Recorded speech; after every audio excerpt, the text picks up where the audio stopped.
진짜 보수와 가짜 보수를 나누는 것은 뭐냐면은 현 시국에서는 두 가지예요. 윤석열의 계엄 선포에 찬성한 사람은 이 가짜 보수거든요. 그다음에 윤석열이 지금 퍼뜨린 부정선거 음모론에 찬성하면은 이 가짜 보수입니다. 하나는 헌법을 부정하고 또 하나는 사실을 부정한 거 아닙니까? 부정선거 음모론에 넘어간 보수는 이 맨정신 보수가 아니잖아요. 그 사실을 부정하니까. 사실을 부정하니까 심각한 문제입니다. 그래서 지금 국민의힘 전당대회도 그렇고 보수층에서의 지금 일종의 노선 투쟁이 벌어지고 있거든요. 지금 국민의힘 전당대회가 이상한 사람을 당대표나 최고위원으로 뽑으면 이거는 윤석열 당되는 거예요. 자, 3프로TV 시청자 여러분, 더 피플 시간으로 여러분 또 뵙게 됐습니다. 글쎄요, 여러분 뭐 어떠십니까? 요즘 너무 무덥고 또 습해서 건강도 걱정이 많고 또 여러 가지 사업이나 이런 것들이 좋아지는 분도 계십니다만 늘 힘든 분들이 더 많으시잖아요. 그래서 오늘은 이 프로그램을 보시는 저희 세대 이런 분들에게는 아주 각별한 기억을 갖게 하는 분을 한번 모시려고 합니다. 굉장히 유명한 기자셨고요. 또 지금은 스스로 유튜브를 하시면서 우리 사회에 대한 아주 날선 비판의 시각 또 한편으로는 온화한 선배의 모습을 견지하고 계시는 분입니다. 조갑제닷컴의 조갑제 대표님을 모시겠습니다. 어서 오십시오. 안녕하십니까. 대표님. 네. 저는 이제 80년대 중반에 네네. 대학을 갔는데요. 대표님 그때 아주 유명한 기자셔가지고 또 특종을 굉장히 많이 하셨잖아요. 예. 정치 현안에 대한 예, 것, 또 뭐 인권에 대한 것 이런 것들을 워낙 많이 하셔서 그 이후에는 한국의 보수를 대표하는 논객으로서 활동을 해오고 계셨는데 지금 이렇게 생각해 보시면 기자로 입문하신 지 얼마나 되셨어요? 1971년 2월 1일부터 기자 생활을 부산에서 시작을 했거든요. 예. 그러니까 올해가 55년째고 예. 저는 1945년생입니다. 예. 그래서 어느덧 저 앞에 뛰고 있던 선배 언론인들이 다 은퇴를 하시니까 제가 제일 앞에 있는 것 같아요. 45년생이시면 우리 나이로 하면은 80이 넘으시는 그렇죠. 거예요. 딱 정확하게 만 80인데. 만 80. 예. 45년 10월에 일본 사이다마 현에서 났어요. 그래서 그럼 부모님이 이제 그렇죠. 일본에 일제시대 때 일하러 가셨다가 네. 그리고 46년 초에 돌아왔습니다. 그래서 예. 제가 경북 청송인데 고향이 예. 경북 청송에서 1950년 여름에 6.25도 겪고 예. 우리 집이 오폭을 당해가지고 혼이 나고 한 그런 기억이 생생합니다. 네. 그러다가 이 나이에 됐는데 요사이 보수 농객이라고 그러는데 그 네. 말을 제일 참 싫어해요. 왜 저는 싫어하십니까? 기자입니다 그냥. 예. 그 농객이라는 걸 한자로 쓰면은 예. 게스트란 뜻이 포함되어 있어가지고 그런가요? 좀 한가한 거죠. 한가하면서 논평만 하는 사람으로 되어 있지만 저는 예. 취재를 하니까 아하. 항상 저는 기자라고 불러요. 그러시군요. 예. 기자 입문하신 게 71년도. 예. 그리고 제가 기자 생활하다가 예. 이 기사와 관련해 가지고 3번 해직이 됐습니다. 한 번도 아니고 세 번 번씩이나 해직됐어요. 되셨습니까? 언제 그러니까 언제 되셨어요? 1976년 예. 1월 15일 박정희 대통령이 연주 기자회견을 하면서 예. 포항에서 양질의 석유가 발견되었다라고 했어요. 그래서 저는 그때 예. 부산에 있으면서 예. 이 석유 시추를 취재를 한 경험이 있어가지고 네. 석유 개발에 대해서 꽤 아는 사람이었어요. 예. 그래서 제가 취재를 해보니까 이 경제성이 없는 거예요. 네. 그래서 경제성이 없다는 기사를 쓰려고 하는데 그때 정보부에서 예. 막았어요. 중앙정보부. 그런데 역시 기자는 아는 걸 그냥 덮어두기가 싫어요. 그래서 그걸 논문으로 썼어요. 국가기관이나 연구기관, 언론사 이렇게 보냈더니 예. 산케이신문 서울지국에서 그걸 픽업해가지고 포항 석유 경제성이 없다고 기사를 쓴 거예요. 그 논문을 인용 보도를 해버린 거군요. 그래서 제가 정보부에 가서 예. 조사받고 예. 해직이 됐습니다. 그 정보부라 하면 저 남산을 말씀하시는 예, 거죠? 예. 저를 조사한 사람 중에 한 사람이 그때 11.6 사건 때 예. 공정동에서 경호원들을 사살한 박선호라는 사람이 있었어요. 아, 그 사형당했던 예, 사형당. 김재규 당시 의전과장. 아, 예. 그 사람이 정보부의 부산 분실의 정보과장으로서 저를 조사했던 사람인데 그런데 왜 이야기를 제가 하냐면은 예. 작년이 됐네. 대왕고래. 작년 6월에 예. 대왕고래 소송이 있었잖아요. 윤석열 대통령이 예. 그걸 발표를 하더라고. 예. 그건 가만 들여다보니까 이거 완전히 포항석유의 재판이에요. 절대 그 동해에서는 뭐 몇십억 배를 이런 유전이 발견될 수가 없는 데입니다. 예. 그래서 제가 딱 그날 바로 그날입니다. 예. 그날 이거는 절대로 문제가 있다. 그걸 과연 지나가고 보니까 아주 이상한 회사한테 평가를 맡겨가지고 그러니까 말이에요. 일종의 사기극입니다. 그거. 예. 그러다가 이번에 한 구멍 뚫고 그만뒀잖아요. 그러니까요.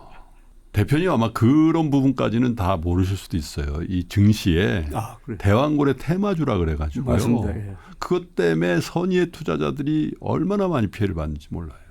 그런 것까지 하면 사회적 비용이 1,000억이 아니라 수천억 조단위. 이거는 조사를 해야 됩니다. 국가적 조사를 해야 돼요. 예. 가만 내버려 뒀으면 정권 안 바뀌었으면은 예. 아마 한 10조쯤 날아갔을지 모르죠. 그래서 그때 저 동해 유전 때문에 한번 해직되셨고 예. 두 번째는 5.18 광주 민주화 운동 시절에 제가 취재를 하러 갔거든요. 광주에. 예, 예. 예. 그때 경상도 기자들이 오면은 얻어맞는다는 풍문이 있어가지고 예. 제가 회사에는 병가를 내어놓고 갔습니다. 예. 거기서 취재했는데 너무 뭐 경상도 기자라고 해서 별로 불이익 당한 건 없는데 예. 돌아오니까 왜 병가 내놓고 취재하러 갔느냐 이게 문제가 돼가지고 예. 그때는 저는 반정부 기자로 좀 찍혀 있었어요. 그때는 언론사가 어디셨어요? 국제신문. 예. 부산의 국제신문. 부산의 그래서, 대표 예. 지역 언론이죠. 그래서 회사에서 잘렸는데 네. 그래서 한 2년 동안 뭐 여기저기 또 잡지 새로 잡지를 하나 만들어 가지고 예. 마당이라는 잡지입니다. 네. 예, 그걸 운영을 하다가 83년 10월에 복직이 되셨어요. 월간조선. 예. 월간조선. 재취업을 하신 거네요. 복직이 아니라. 재취업을 했고 그다음에 세 번째는 86년 2월로 월간조선에 한국 내 미 CIA라는 기사를 썼어요. 네. 한국에서 활동하고 있는 미 CIA의 역사, 예. 기능, 조직 이런 데 대해서 썼거든요. 음흠. 그런 종류의 기사로는 제가 쓴 것밖에 없습니다. 그러니까 미국 CIA가 한국 역사에서 역사의 뒤안길에서 중요한 역할을 많이 했어요. 근데 그런 건 안 건드리는 게 거의 불분율로 네. 돼 있는 거잖아요. 저는 뭐 그때만 해도 민주화 운동 시기거든. 그래서 언론 자유가 확장이 됐어요. 예. 썼더니 미국 대사관에서 예. 그때는 국가안전기획부인데 항의를 해가지고 제가 안기부에 가서 조사를 받았어요. 미국 대사관에서 왜 CIA 조직을 이렇게 적나라하게. 그래가지고 거기서 조사를 받고 예. 또 신문사에서 스스로 그만두는 형식으로 해가지고 예. 한 6개월 쉬었어요. 6개월 쉬다가 쉬는 동안에 제가 책을 하나 썼습니다. 사형수 오휘웅 이야기라는 책을 썼어요. 네. 이 책 굉장히 유명한 책이 되었는데 예. 특히 법조인들한테 예. 사형 집행될 때 나는 억울하다라고 유언 아닌 유언을 남기고 죽은 오휘웅이라는 사형수를 취재를 해보니까 예. 저는 이건 오판이다. 이건 고문에 의한 조작이다라고 생각을 했어요. 그래서 그걸 한 4개월 만에 썼습니다. 그 뒤에 그게 법조인한테 상당히 그 책이 많이 읽혀지고 최근에 SBS 꼬리에 꼬리를 무는 뭐 이야기라고 있어요. 예. 그게 소개됐는데 원래 들어와서 시청률이 제일 높았다 그러더라고. 아, 그렇군요. 그게 이제 세 번 해직되고 세 번 복직된 그런 기록을 남겼습니다. 세 번 모두 쓴 기사와 관련해서 권력 때문에 그렇죠. 스스로 관등 모양새를 갖췄던 거 포함해서 그렇죠. 압력에 의해서 그만두신 거군요. 네. 그러니까 뭐 굳이 반정부 기사도 아니에요. 다만 네. 나는 사실을 추구하는 사람이니까. 자, 그러면 그때 당시 해직됐을 때를 이렇게 기억하시면서 2025년 지금 7월 아닙니까? 지금의 우리의 언론 환경과 이렇게 비교해 보시면 지금은 무슨 말씀을 하셔도 뭐 지금은 이제 스스로 대표가 되셨으니까 만약에 지금 그런 기사를 쓴다고 하면 어떻게 됐을까요? 이게 권력과 언론은 항상 숙명적으로 견제하는 관계입니다. 권력과 언론이 친하면 큰일 납니다. 예. 예. 그러니까 항상 그 정권이 어느 정권이든지 여든 야든 진보든 보수든. 그렇습니다. 예. 견제를 하지 않으면 권력은 반드시 부패하고 그리고 인권을 침해하게 되어 있어요. 네. 예.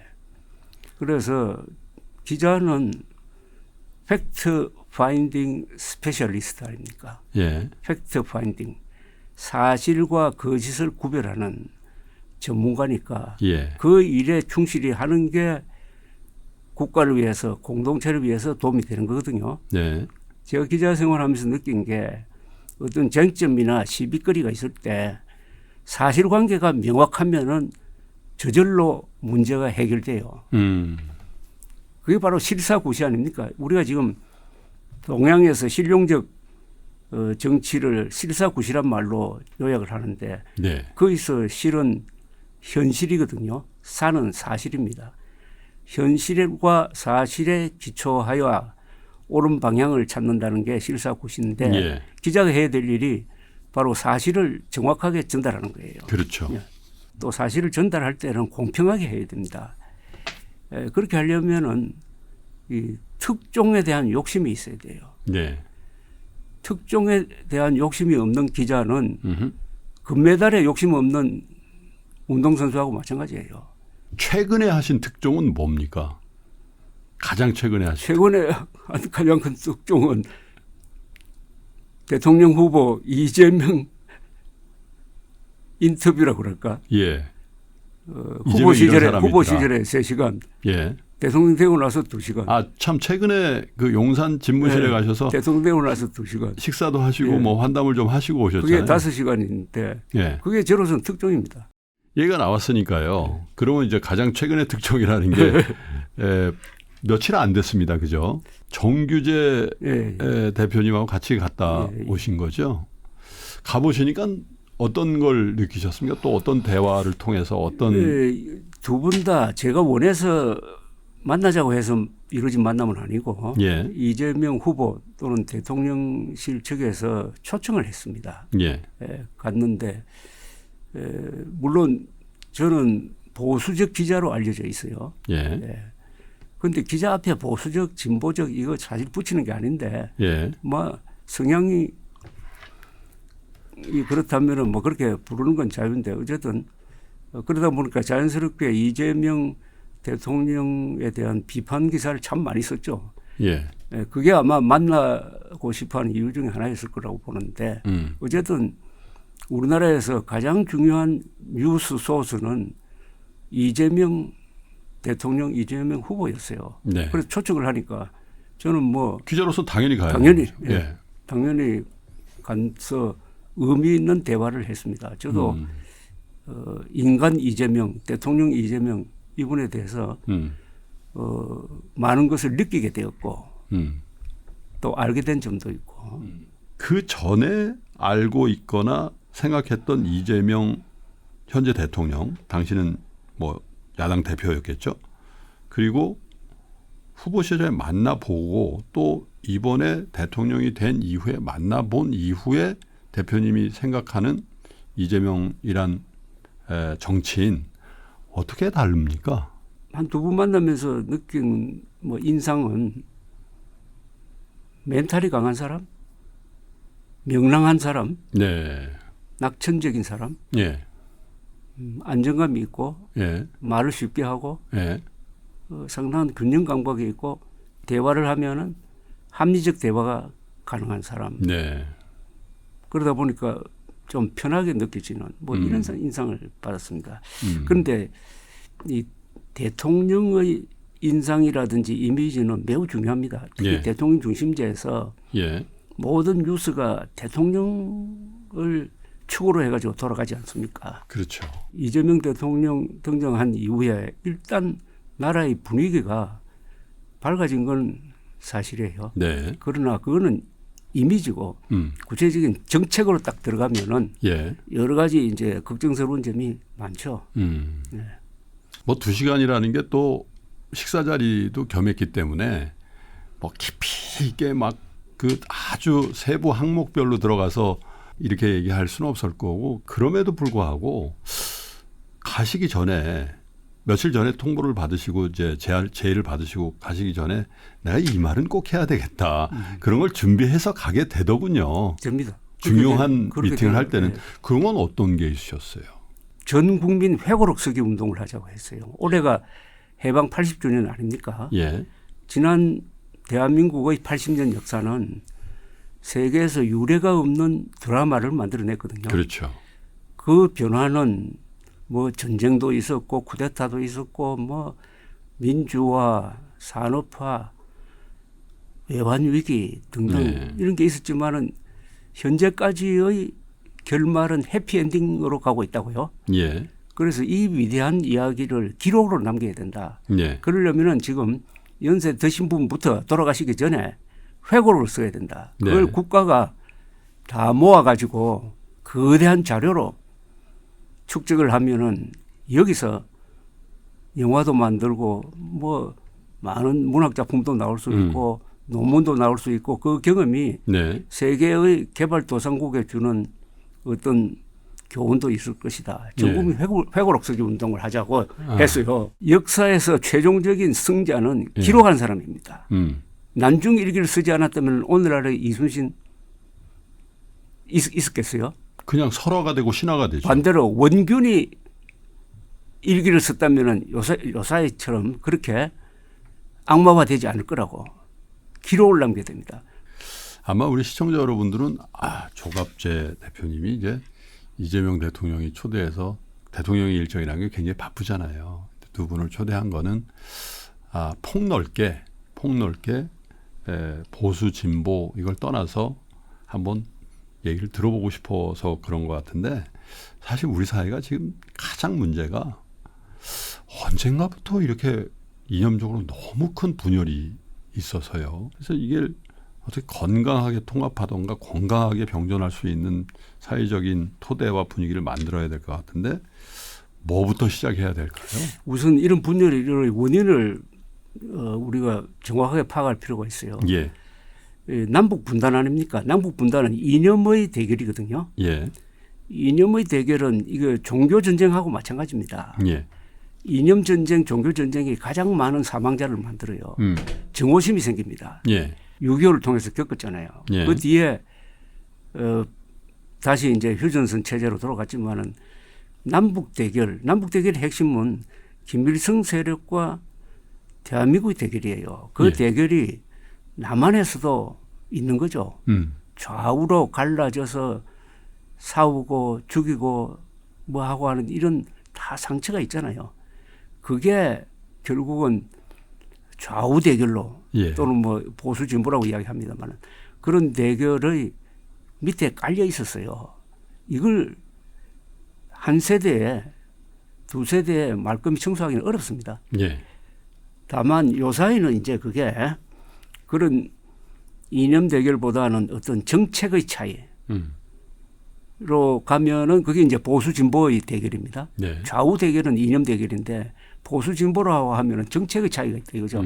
그러나 그 정책의 차이도 그 밑에 북한을 어떻게 보느냐, 한미동맹을 어떻게 보느냐 하는 것과 계속 연관돼요.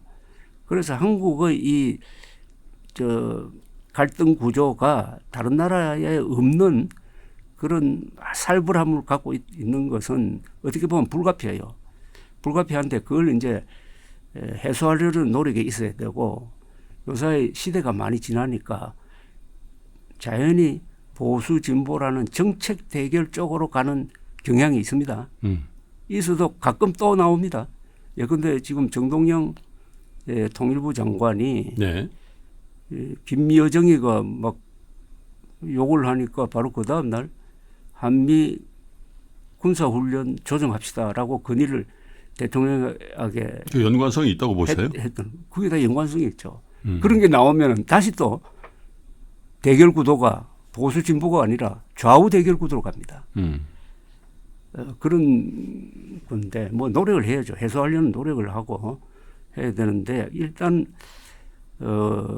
진보 쪽도 바뀌고 보수 쪽도 바뀌고 서로 바뀌는데 시간이 좀 필요할 거로 봅니다.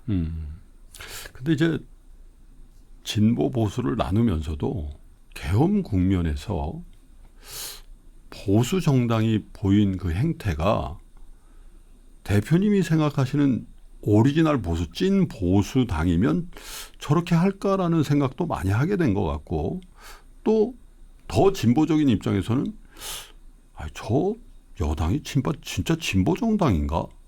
이런 생각도 하는 분들도 계시더군요. 맞아.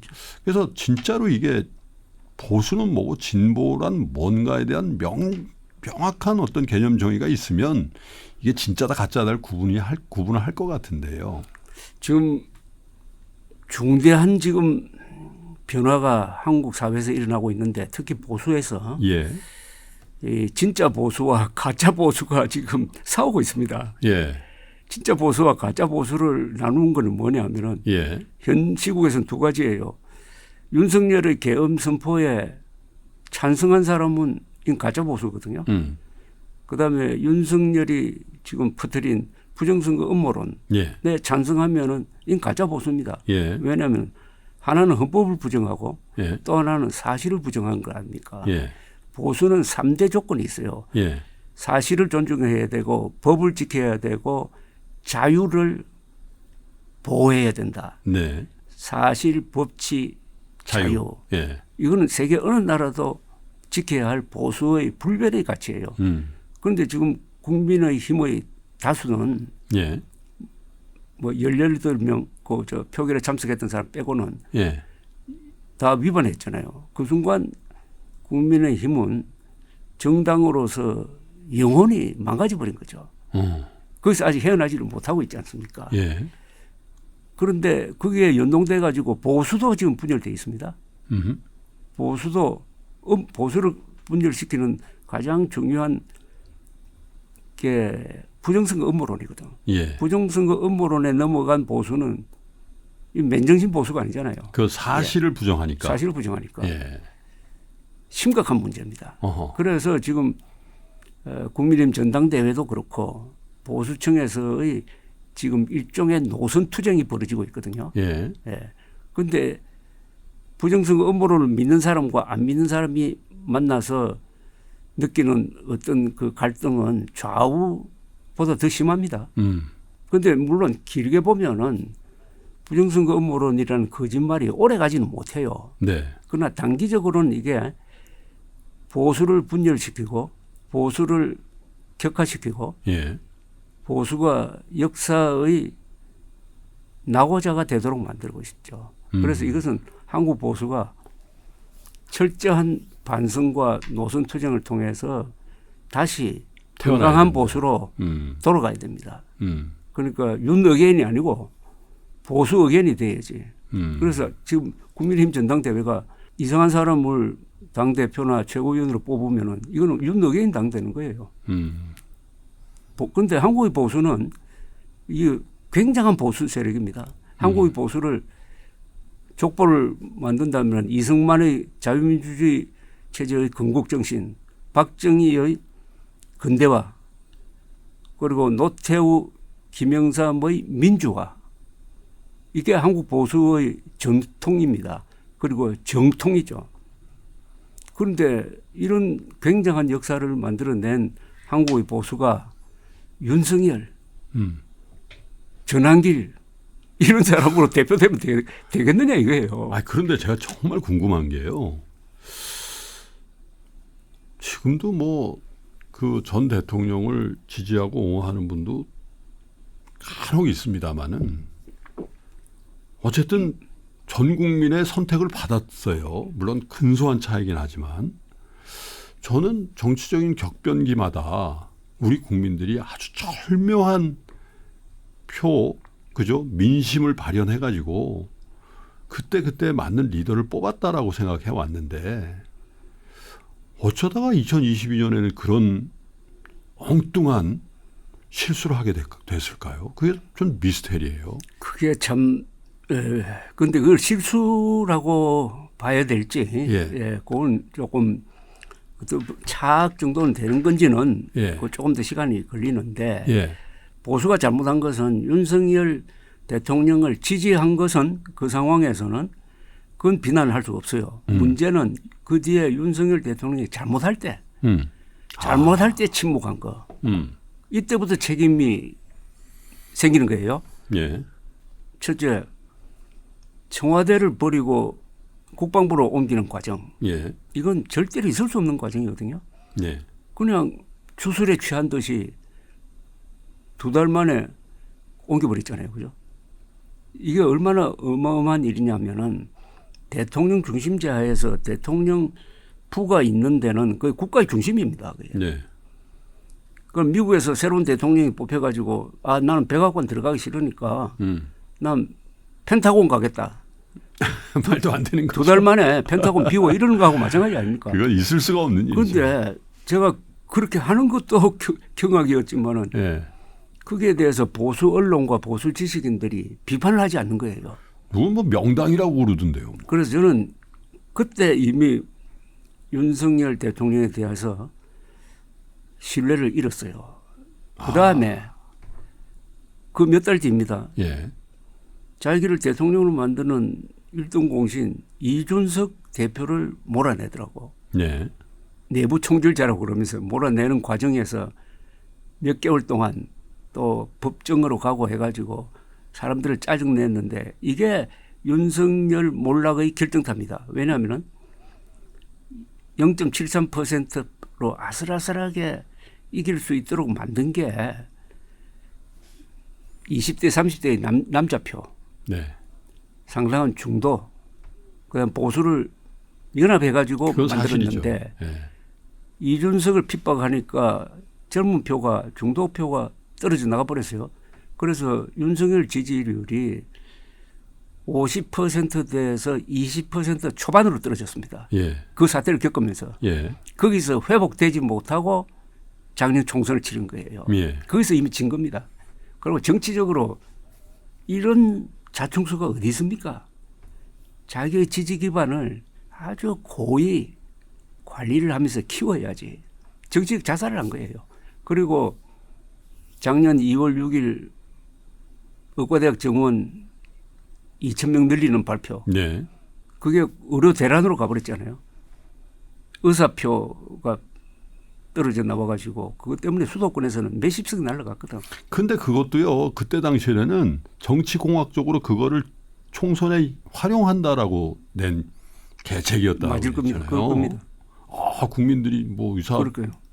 의사표 떨어져 나가도 나머지가 지지할 거다. 맞습니다. 예, 그랬어요. 관리 능력이 없다 보니까 이제 그게 우선 제가 윤석열의 몰락을 예. 예감한 거는 바로 그 사건입니다. 예. 의료 대란입니다. 이 의료 대란은 지금도 진행 중이에요. 그럼요. 그 피해는 국민들이 지금도 받고 있어요. 아니 사망률이 높아졌을 거예요. 초과 사망자가 아마 통계가 나와야 돼요. 이제 나올 겁니다. 저는 한 10,000명 된다고 봐요. 예. 그러니까 10,000명이 억울하게 죽었다 이겁니다. 그러니까요. 윤석열의 예.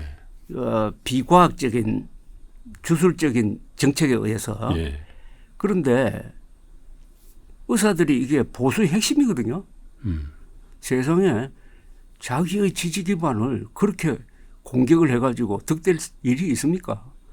이준석 의사 다 자기 편인데. 그래서 저는 이번 계엄 사태도 그렇고 부정선거 음모론 운운하는 것도 그렇고 네. 그 원인을 집중적으로 들어가 보면은 그것은 윤석열 대통령의 음주 습성, 폭음, 술 많이 마시는 것, 그 다음에 그 부인의 주술적 영향력. 예. 제가 보기에는 부인이 갑이고 윤석열 대통령이 어리 아닌가 하는 생각이 듭니다. 두 사람의 관계에서 그 심리적. 그 대부분이 그렇지 않습니까? 그런데 그보다 좀 심한 것 같고 그래서 이번 사태의 진짜 원인을 알면은 예. 좀 허무해질지도 모르겠다는 생각이 들어요. 얘기가 시작이 이제 찐 보수와 가짜 보수 얘기를 하다가 이렇게 된 건데 그래도 국회의원으로서 국민의 지지를 받고 선택을 받았으니까 의정 활동을 하는 분들이고 어떻게 보면 우리 사회의 정말 리더들인데 그런 부분에 있어서도 왜 그러면 단절이 안 되고 계속 윤호개인이나 또 그런 부분에 대해서 천착하면서 자꾸만 이렇게 국민들하고 멀어지는 그 길을 가려는 정치인들이 숫자적으로 꽤 있잖아요. 그 왜 그렇게 될까요? 왜 단절이 안 될까요? 보수는 인간관이 돌아가신 사람과 현재 살고 있는 사람과 앞으로 태어날 사람들을 서로 이어주는 전통을 존중하는 그리고 제도를 만드는 사람들이 보수예요. 예. 그래서 이 보수는 문명 건설 세력입니다. 예. 문명이라는 것은 좋은 제도가 만들어져야 문명이 되는 것 아닙니까? 의료보험이라든지 군대라든지 헌법체제라든지 인프라라든지 이게 다 문명이에요. 예. 좋은 제도예요. 그런데 한국의 보수 세력은 이승만 박정희 쭉 이렇게 이어지면서 욕을 먹어가면서도 좋은 제도를 만든 사람들입니다. 좋은 제도. 그래서 저는 한국의 보수는 문명 건설의 챔피언이에요. 그런데 결정적인 결함이 하나 있어요. 한국의 보수는. 예. 그게 한미동맹에 너무 의존하다가 예. 자주국방 의지를 포기했어요. 보수가. 보수가. 예. 자주국방을 포기한다는 것은 뭐냐 하면은 삶의 의지를 포기하는 거하고 마찬가지입니다. 예. 그런데 가난한 나라는 미국에 의존해가지고 국방을 지킬 수가 있어요. 그러나 한국은 부자 나라가 됐잖아요. 우리가 돈을 더 많이 쓰면 될 것 아닙니까? 그리고 북한이 핵개발하면 당연히 우리도 핵개발을 해야죠. 그런데 미국이 있으니까 미국이 우리를 지켜준다. 여기에 의존하다가 노예 근성을 갖게 된 겁니다. 한미동맹이 좋은 점이 많아요. 좋은 점이 70이라면 30% 정도는 부정적인 작용을 하는 게 의존적으로 만든 거지. 예. 사대적으로 만든 거죠. 예. 이렇게 되면은 한국의 보수는 보수가 아닙니다. 안보를 포기한 보수가 보수라고 할 수 있습니까? 어느 나라든지 보수는 그 핵심에 안보가 있어요. 예. 스스로 지킨다. 안보를 중심으로 외교, 경제, 정치가 돌아가야지.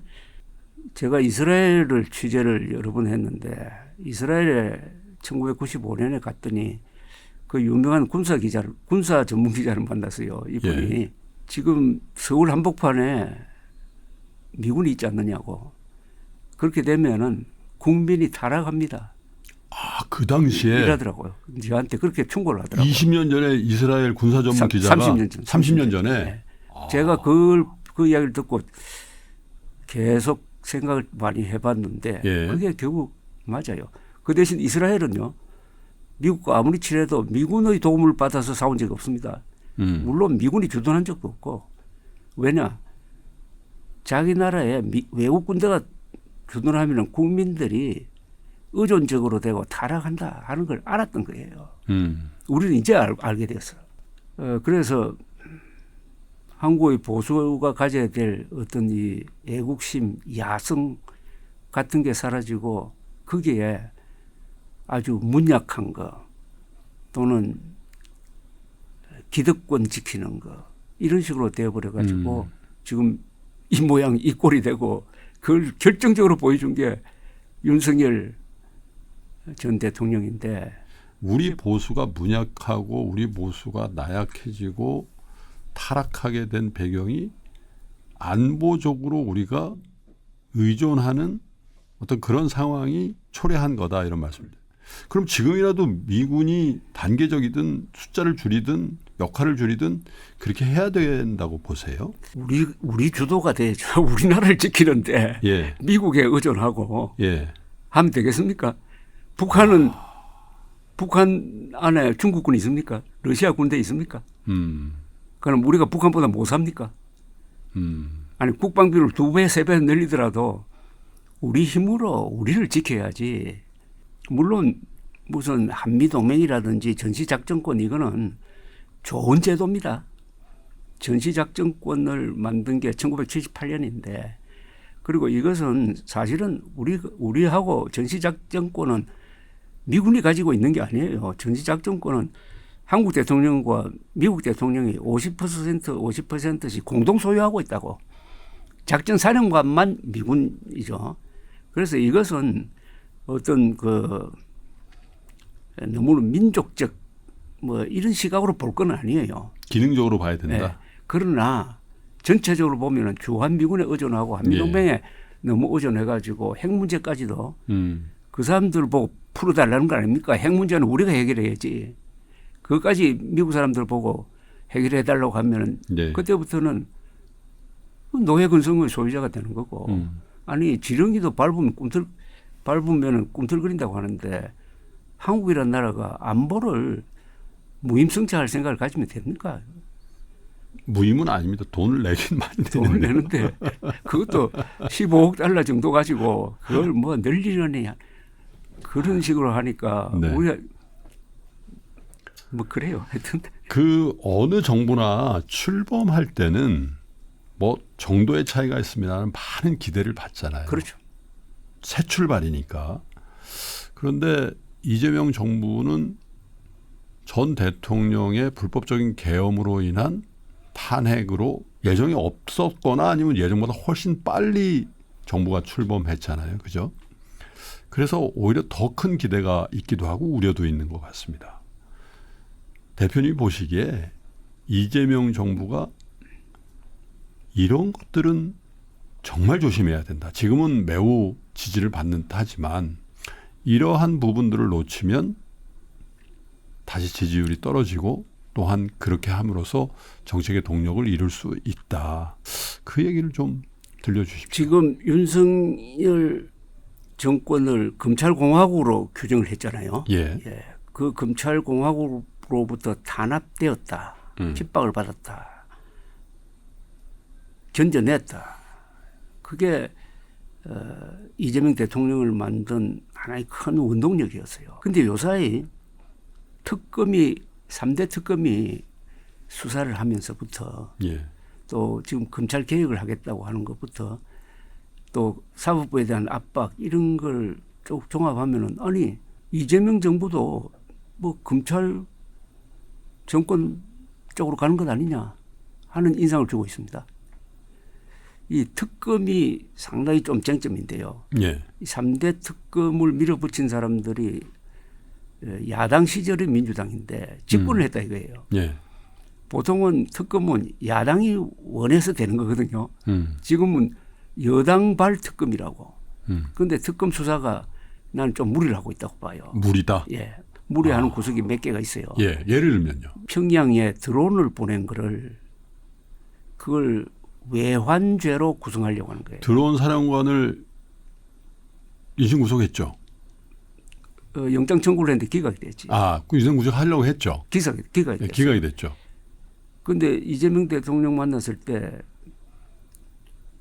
드론 사건을 외환죄로 구성하는 것은 무리라고 생각한다라고 했더니 그분도 그건 특검 소관이지만은 외환죄 구성은 무리일 거라고 이야기를 했어요. 법률가시죠. 그러니까 외환죄는 어떤 거냐 하면은 외국과 통모하여 대한민국을 공격한 자는 무기징역 아니면 사형에 처한다 이렇게 돼 있어요. 예. 북한은 외국이 아니거든요. 그리고 북한과 통모해가지고 북한에 무인기를 보냈을 리는 만무하잖아요. 그런데 외환죄라는 도저히 성립될 수 없는 걸 가지고 수사를 시작하더라고.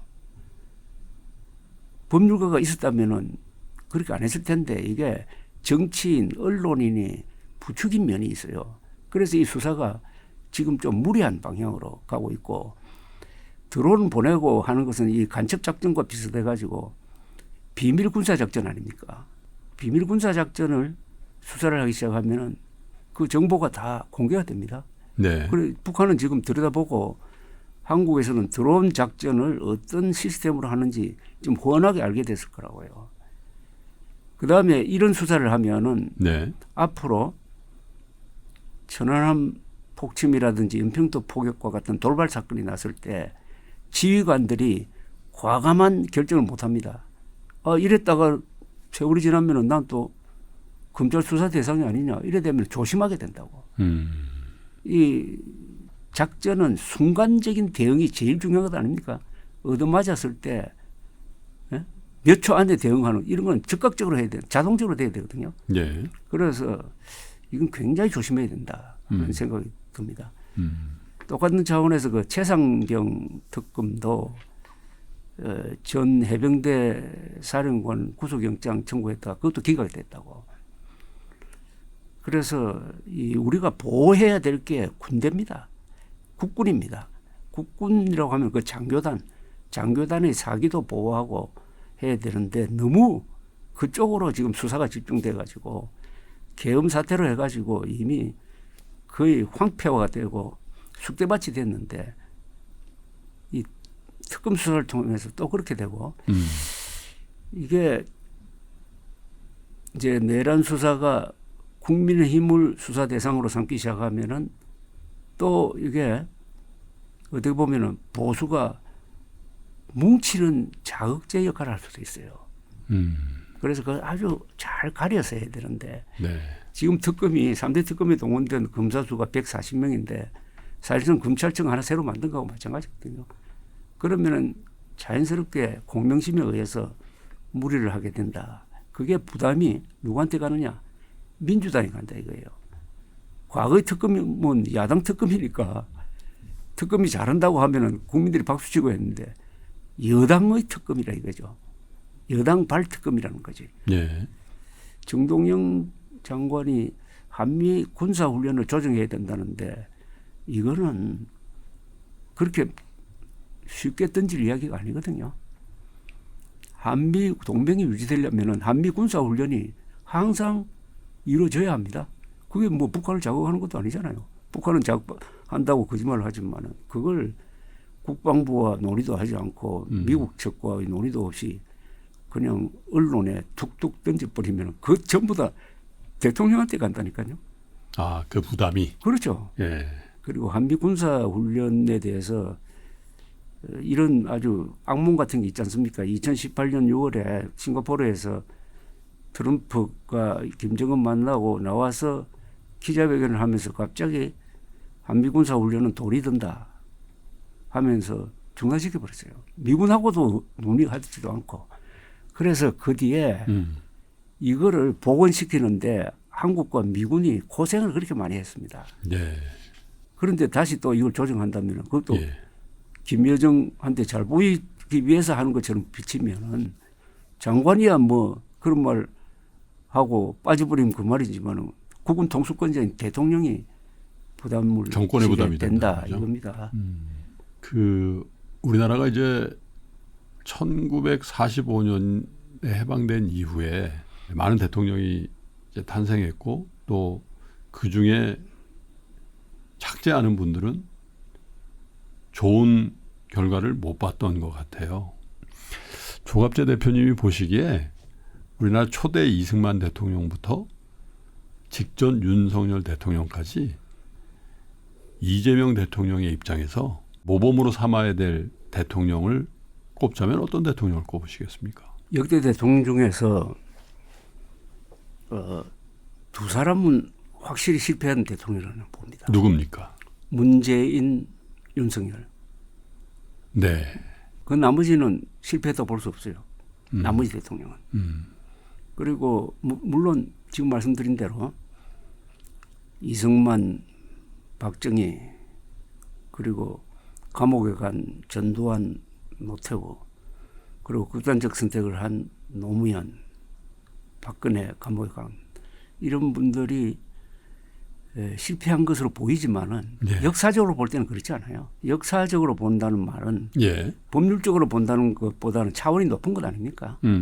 그러니까 역사의 맥락에서 본다면은 아까 말씀드린 두 사람을 빼고는 다 자기 나름대로의 임무를 수행을 한 사람으로 봅니다. 물론 실수도 있고 잘못도 있었지. 박근혜 대통령도 그 범죄에 물론이죠. 들어갑니까? 물론이죠. 예. 예. 박근혜 대통령은 탄핵감은 난 아니었다고 봐요.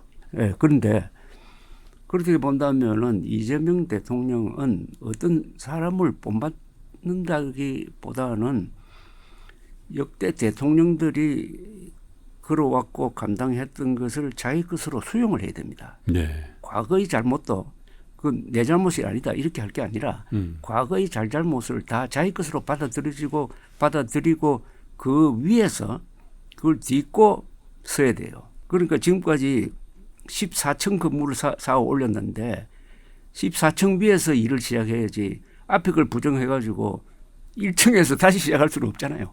역사라는 것은 축적되는 거고 이어지는 거거든요. 그래서 저는 역대 대통령들을 다 따뜻한 마음으로 봐야 된다고 생각해요. 그럼 거기서 얻을 게 많아요. 부정하면은 배울 게 없지만은 인정하면은 다 장점이 있습니다. 다 장점. 여기 욕을 제일 많이 먹는 분이 전두환 전 대통령 아닙니까? 저도 전두환 정권 때문에 2번 기자직에서 잘렸으니까 좋은 감정을 가질 리가 없었겠죠. 네. 그러나 역사적 맥락에서 보면은 1980년 80년대 10년은 전두환 노태우 특히 전두환의 시대인데 그 1980년대가 어떤 연대였느냐. 그때 학교 다니셨죠? 그렇습니다. 그게 우리나라 역사에서 굉장한 좋은 변화를 만들어낸 시대였거든요. 10년의 평균 경제 성장률이 10.1%였어요. 세계에서 1등입니다. 그리고 그 기간에 소용돌이 속에서도 피 흘리지 않고 6.29 선언 등을 통해서 민주화로 갔잖아요. 그리고 88년 서울올림픽. 1980년대의 이 대한민국의 변화는 한국을 개발도상국에서 선진국 문턱으로 밀어올리는 결정적인 연대고 물론 집권할 때 피를 흘렸지. 12.12 광주. 그걸 포함하더라도 전두환 노태우에 대한 재평가가 필요하고 1980년대에 대한 재평가가 이루어져야 됩니다. 그래서 역사로 넘어간 부분에 대해서는 우리가 따뜻한 시선을 가지고 볼 필요가 있다 이렇게 생각하고 있습니다. 유독 DJ 대통령에 대한 언급은 안 하셔서 제가 한번 여쭤봅니다. IMF를 극복한 이제 정부가 이제 그 DJ 정부였으니까요. 또 그때는 이제 고속통신을 비롯한 IT 산업을 부흥시켰고 지금 또 AI를 부흥시키려는 저는 이렇게 약간 이재명 대통령의 심상에 DJ 대통령이 있지 않을까라는 생각도 일견해보게 되는데 어떻게 평가를 하십니까? DJ 대통령에 대해서.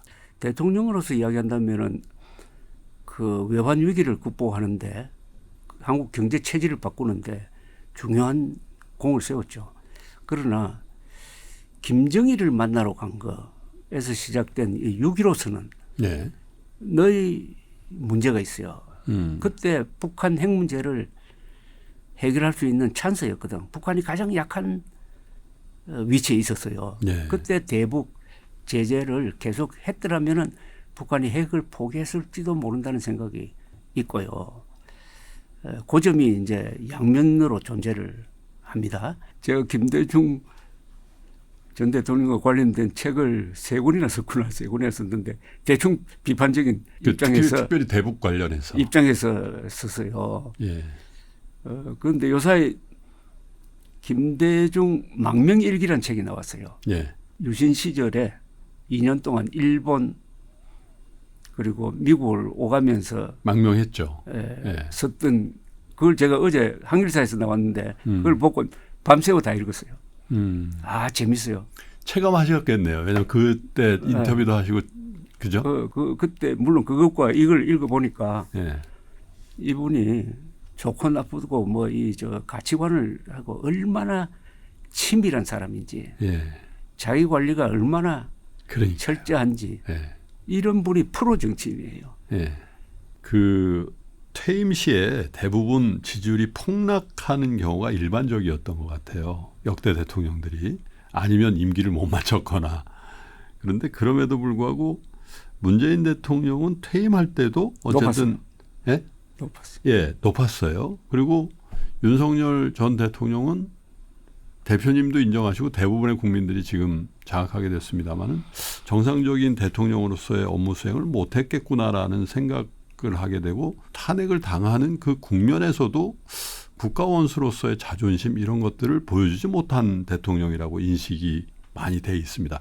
반대하는 분도 있습니다마는 그런데 그 두 대통령을 같은 반열에 올려놓고 가장 실패한 대통령이라 하는 거는 문재인 대통령이나 문재인 대통령의 높은 지지를 했던 분들의 입장에서는 너무 가혹한 평가가 아닌가. 저는 문재인 전 대통령의 가장 큰 실수는 예.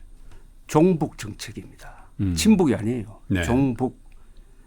그게 여러 가지로 나오는데 9.19 군사합의는 있을 수 없는 겁니다. 9.19 군사합의가 어떤 합의입니까? 수도권에 서울 상공에 대한민국 공군기가 날아다니지 못하도록 했다고. 아니 우리가 항복을 했어요?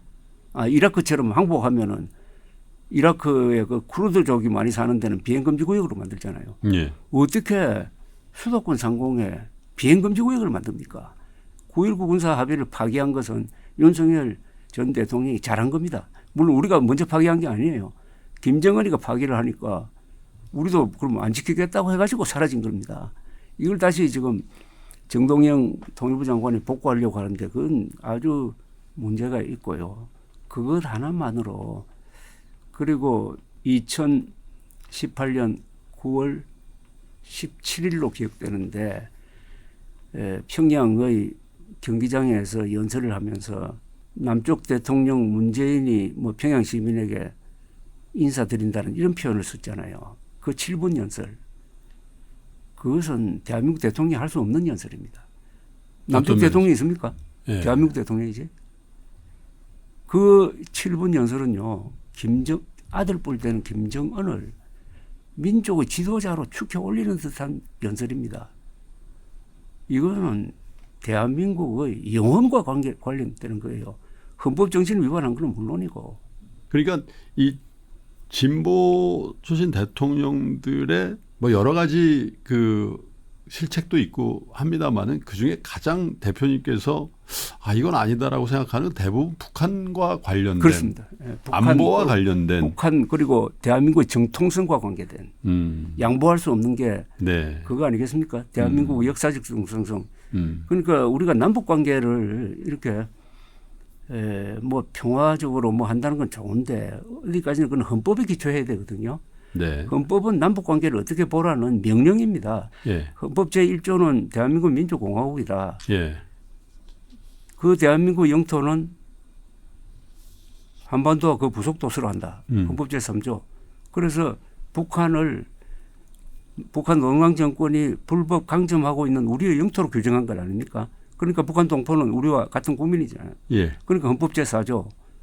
이 문제를 해결하기 위해서 대한민국은 자유민주적 기본 질서에 입각한 평화적 통일 정책을 추진해야 한다. 딱 되어 있다고. 1조, 3조, 4조를 합치면은 북한 노동당 정권을 평화적으로 제거하고 북한 동포를 해방시키라는 게 헌법의 명령입니다. 그게 자유통일입니다. 평화적 자유통일이에요. 이것은 헌법의 명령이고 역사의 대세고 우리만 잘 먹고 잘 살자 해가지고 계속 한다는 것은 이건 민족적 가치로도 그렇고 인류적 가치로도 그렇고 그렇게 하면 안 되죠. 그래서 지금 참 우려되는 게 특히 젊은 층 속에서 계속 분단이 계속 갔으면 좋겠다. 많이 들었어요. 그런데 그렇게 되지 않을 겁니다. 역사에 그런 게 없어요. 이런 분단 상태가 계속 오래되면은 한국의 발전이 중단되든지 결국 통일은 세 가지 방법 아닙니까? 이런 분단이 계속되면은 결국 한국도 그 발전이 멈출 겁니다. 아니면 우리가 힘이 들더라도 평화적 자유통일, 전쟁하지 않고 자유통일. 예. 아니면 적화통일은 뭐 말할 것도 없고. 여기 이게 우리 제작진에서 이걸 물어봐 주십시오 한 질문들이 굉장히 많거든요. 근데 제가 이 질문을 하나도 안 한 것 같아요. 근데 제가 말이 길어서 그래요. 아닙니다. 제가 워낙에 대표님 뵈면 이런 말씀을 좀 여쭤봐야 되겠다 한 것들이 있었는데 그래서 보수라고 표명하고 있는 정당이 지금 국민의 힘입니다. 평가가 어떻든 간에 현재 그래도 대표님의 시각에서 봤을 때 보수의 가치를 그나마 그래도 보존하고 유지하려고 노력하는 정치인이 당대표가 돼야 국민의힘이 희망이. 극우라든가 아니면 정체성이 없는 정당이 안 되고 건강한 보수로 탈바꿈 될 것 같은데 어떤 정치인을 꼽으시겠습니까? 자, 요 기회에 그 구조적으로 좀 설명을 드릴게요. 예. 한국의 보수층은 건재합니다. 보수층은 아무리 적게 잡아도 40%예요. 그리고 좋은 지도자를 만나면 55% 돼가지고 대통령이 되기도 합니다. 예. 보수층은 뭐 아까 말씀드렸던 대로 한국의 문명 건설 한 어떻게 보면 한국 발전의 주도층이니까. 예. 문제는 윤석열 등장 이후에 보수 세력이 거의 와해됐어요. 예. 보수 세력이라고 하면은 보수 언론, 보수 지식인 그리고 각종 그 보수 활동가들을 제가 보수 세력이라고 합니다. 예. 이 보수 세력이 윤석열의 팬클럽, 박수부다를 전략을 했어요. 윤석열의 실책을 견제하지 못하고 그리고 같은 공동 책임져야 돼요. 그다음에 보수당이 있습니다. 예. 보수 세력 무너졌어요. 연동돼 가지고 보수당이 윤석열과 같이 동반 자살할 뻔했는데 그나마 한동훈 당시 대표가 12월 3일 신속하게 대응을 해가지고 18명이 계엄 해제에 참여했습니다. 그래서 결국은 계엄 해제가 된 거죠. 경적수 기준으로 보면. 그러니까 어떻게 보면은 구명적 역할을 한 거죠. 예. 그것까지 없었으면은 진짜 이번에 내란 특검의 수사 대상으로 해가지고 예. 아마 당 해산의 명분이 생겼을 거라고. 예. 그러니까 한동훈이 구한 거예요. 한동훈 대표가 국민의힘을 구출한 건데 이 당권파들이 그 뒤에 몰아내버리잖아요. 그래서 다시 윤의견으로 가버린 거 아닙니까? 네. 그러다가 4월 4일에 그런 국민 신임 배반자 윤석열을 파면한다 했으면은 거기서 손을 끊어야 될 거 아닙니까? 근데 지난 5월 3일 대통령 후보로 선출한 사람이 윤석열 진영에 속했던 김문수 후보였잖아요. 예. 그게 지금까지 계속 이어지고 있지 않습니까? 더구나 이번에 또 김문수 후보가 또 나왔잖아요.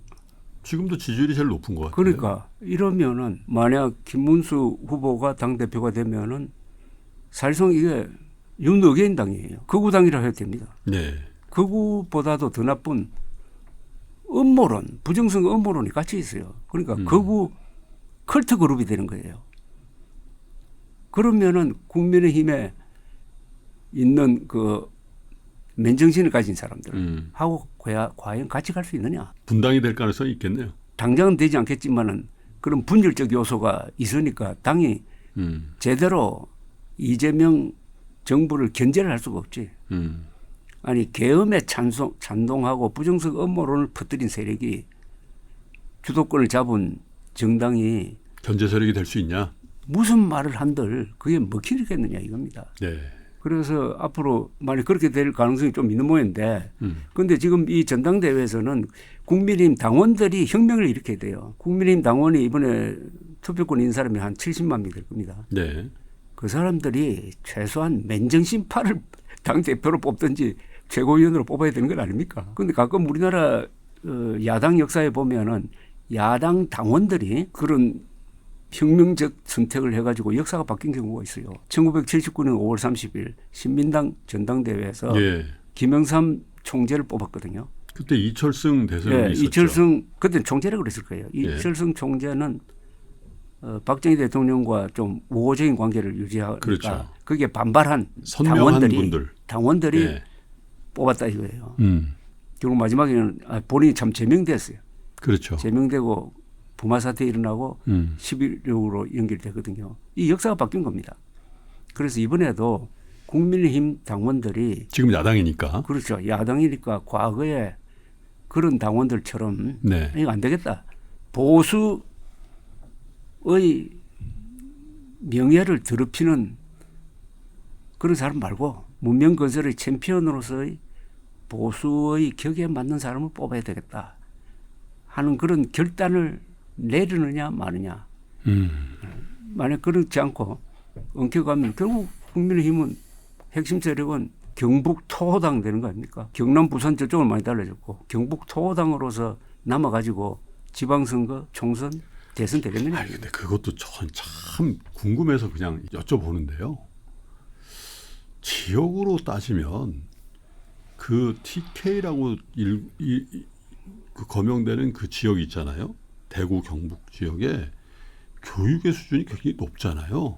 높은 정도가 아니라 한국 민족 사회의 중심이지. 신라의 삼국 통일부터. 근데 왜 그렇게 거기는 어떤 상황에서도 안 바뀌나요? 대구 경북은 신라의 삼국 통일 이후에 한국 역사에서 항상 중심에 있었어요. 예. 특히 박정희 등장 이후에 그렇죠. 어떻게 보면 산업화 뭐 근대화라고 하기도 합니다만 여기에 주력 세력이었습니다. 그리고 정치 감각이 굉장히 높은 분들이에요. 예. 이분들이. 예. 그러다가 최근에 바뀌기 시작했어요. 왜 그런가요?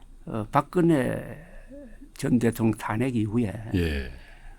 박근혜 전 대통령에 대한 보호 심리, 음. 억울하다 하는 게 이제 기본으로 깔리고 그 반사적으로 윤석열 지지로 돌아가지고 이렇게 됐는데 모든 여론조사에서 지금 대구 경북은 다른 민심과 동떨어진 걸로 지금 나옵니다. 그렇죠. 외딴섬이 돼버렸어요. 예.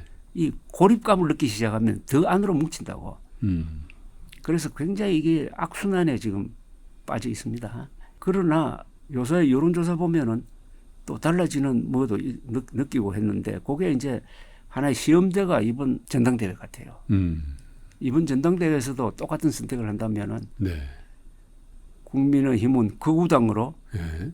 전락하고 분당될 경우에는 대구 경북당이 되겠지. 대구 경북 토호당이 되겠지. 그럼 미래가 없는 거죠. 그러니까 수도권에 있는 국회의원들은 극우당 간판으로는 도저히 나올 수 없다 하면은 분당을 해야 되죠. 아니 분당해가지고 난 경쟁하는 것도 한 방법이에요.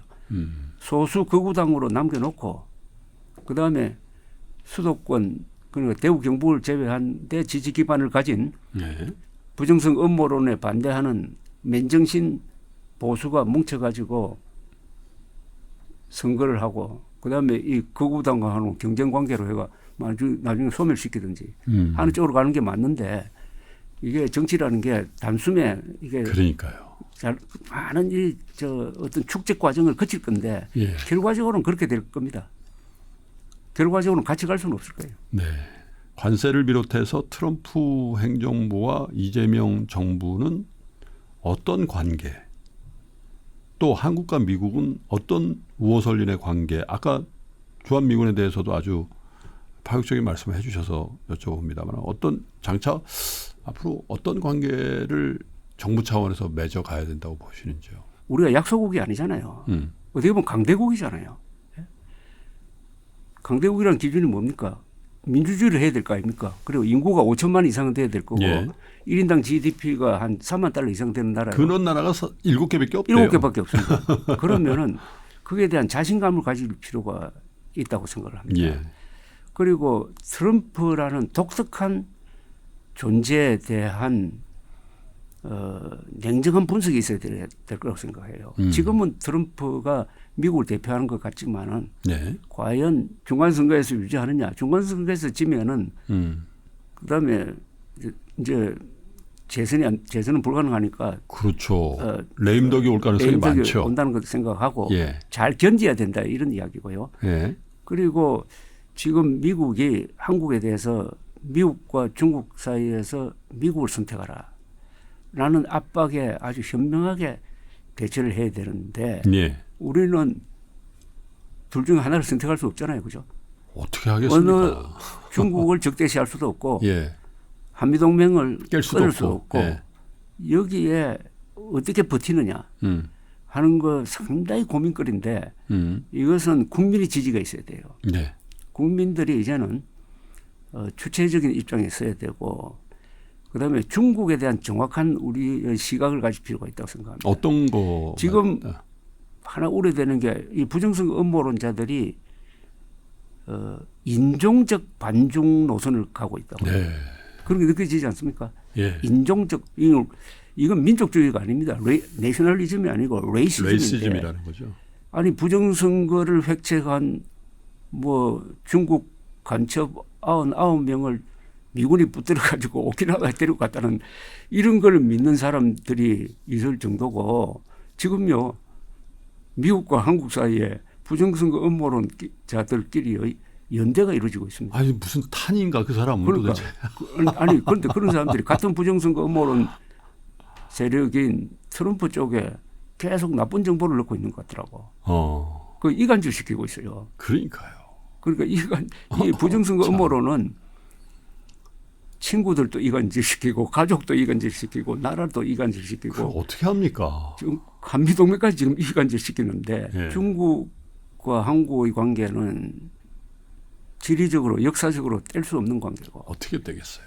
그리고 중국이 지금 발전하고 있고 중국이 신라가 삼국통일을 한 다음에 중국의 한족 정부는 한국을 괴롭힌 적은 없어요. 한족.